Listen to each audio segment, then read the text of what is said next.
So, Mr. Pine, it looks like we have a CIC series now. Just if you could walk us through it and the steps that it took to get us here. Sure. Well, I guess I'll start by saying we've always had a CIC series. We left that door open back in early August when the Mountain West Board of Directors made the decision to cancel the fall seasons and pivot to the spring. And so it was important for Air Force and for all the academies to continue to explore that opportunity if conditions allowed. So we left that out there. We kept it up on the website. We've been hoping and working very hard to this day and this announcement for months now. So yes, it's a good announcement. It's certainly going to be a different game. It's not going to look the same. It's not going to feel the same, but we're going to have an opportunity to play Navy, and that's really important for the young men in our football program. It's really important for the physical mission at the academy, and it's something that is every bit worth the effort. And it's evolved in the planning and how we've adjusted to that from the early parts of the summer. We've worked closely with the governor's office. Early on, we were working closely with CU Boulder, Colorado State on how we were all going to execute home games here this fall. And then as the Pac-12 and Mountain West made their decisions, it became us on an island there a little bit in working on some of that planning. But the folks in public health here, both on the academy and in El Paso County, have been tremendous as we've worked through plans and different variations of crowd, no crowd, and how that's all going to evolve. So a lot of folks want to see this happen, want to see it successful, but it's conditions based. We would all like to be playing football as we normally do, but COVID doesn't allow that. And so we're going to have to make adjustments. We're going to have to keep safety in mind, and it will look different. But fortunately, we're planning on playing a game here on October 3rd, and we're planning on playing another one in West Point on November 7th. Well, part of that announcement was the fact that cadets will only be in attendance, no fans. How hard was it for you to come to that decision? It was a difficult decision. We certainly know that we'd have a packed stadium if COVID wasn't part of the factor in. So, yeah, unfortunate certainly for our fans. We would have loved to have had everybody in there, but that's just not the reality of where we are today. And so as we work through, we've been working very closely with El Paso County Public Health, with Public Health here on base.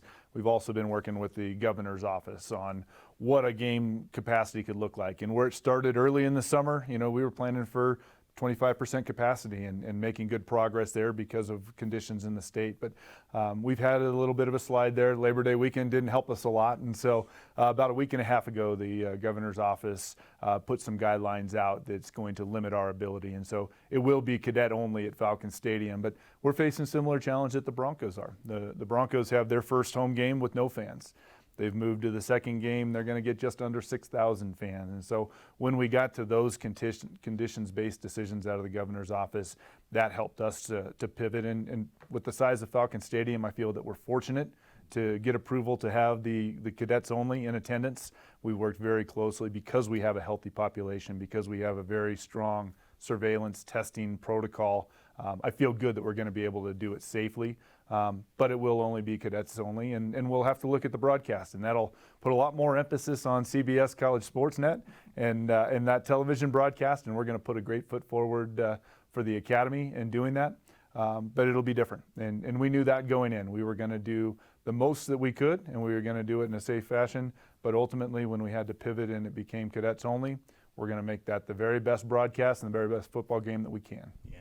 If I'm a fan out there and I have a ticket to this game, what happens? So we're ultimate flexibility, and we started saying this back in the spring as adjustments started happening. So we're going to have multiple options. We can have a full refund if that's of interest. We can push the value of this ticket into a future purchase. We can also take that as a donation, and we have some that have been generous and wanted to see the program continue to move forward. So there's a lot of options. Each of our season ticket holders or ticket holders to this game that would be season ticket holders as the only ones early will be getting a communication from our ticket office staff outlining those options. They also have a frequently asked questions that are part of that email communication, and then always they can call the ticket office and have a personal conversation with our ticket representatives. So can you tell us how the cadets will be seated? Because there's, close to 4,000 cadets. What do you do with them? Well, Brent, I'll tell you, we're 3 weeks out, so it still can change. But the plan as of today, we had a nice walkthrough last Friday and really laid it out with our public health folks. And what we're thinking about is it's going to be in sections by squadrons. And the reason we're doing that is because they live in close connection, they eat in close connection. We do have a surveillance testing program across the academy that has given us the ability to do both of those. And so you're going to see them spread out throughout the lower bowl. They'll be squadron based. We also have a few other groups. We'll have the band in attendance as we plan today. We'll have cheer in attendance as we plan today. And we'll also have our football players who are not dressing will be put together as a cohort and be in the stands. So you'll see a lot of cadets in uniform, you'll see some in warm-ups, and you'll see the band and cheer working to help have as good a game environment as we possibly can at Falcon Stadium. That's awesome. It's nice that we'll get these 2 games. What will the spring season look like? Obviously, it's probably hard to talk to that because it's so far away. And we're hopeful that it'll be much better and maybe fans back. But right now, what does the spring season look like? I think what we've talked about as a group of Mountain West ADs is we're focused on 8 games in the spring. There'll be 4 home games, 4 away games. We're working on the schedule now. Hopefully, shortly here, we'll have a schedule to announce of when those dates start. We do know that the latest that the NCAA Football Oversight Committee has advised that we play is April 17th, so we can back up off of that and get started sooner. And that would be a championship game for the Mountain West. So you're looking at 8 regular season games, Mountain West only, and then you would have a championship for both division winners.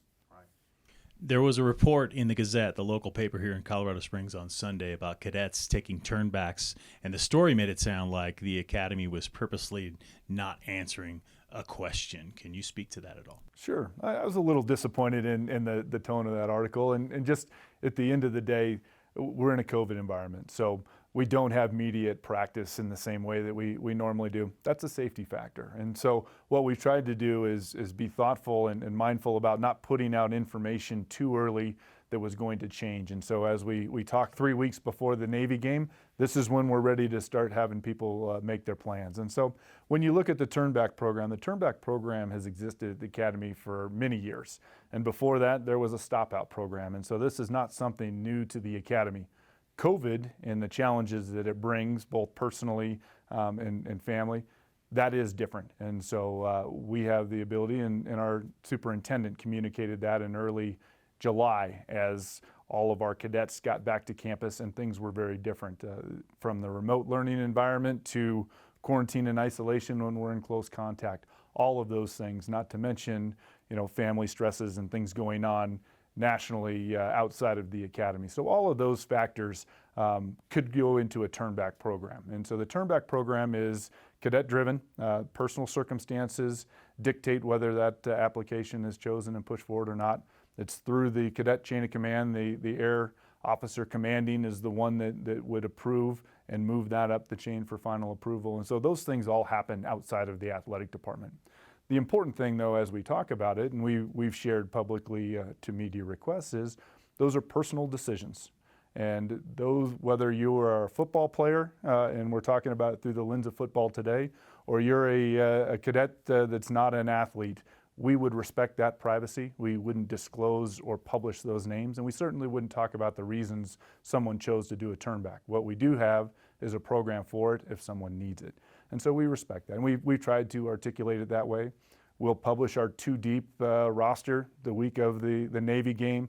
We'll have questions and notes on those that are on the roster, and we'll move forward. But the turnback program is something that's been here for a while. It makes sense sometimes. I remember my first spring, General Goldfeed, then Chief of Staff of the Air Force, talked at ring dinner in the spring with the junior class about him taking a stop out during his time at the academy and how important that was for him to reset his focus and recommit to being an Air Force officer, and how that helped the trajectory of his career. So I think everyone has different reasons for it. We certainly look at those in a one-off basis as an academy, and we move forward and grant them accordingly.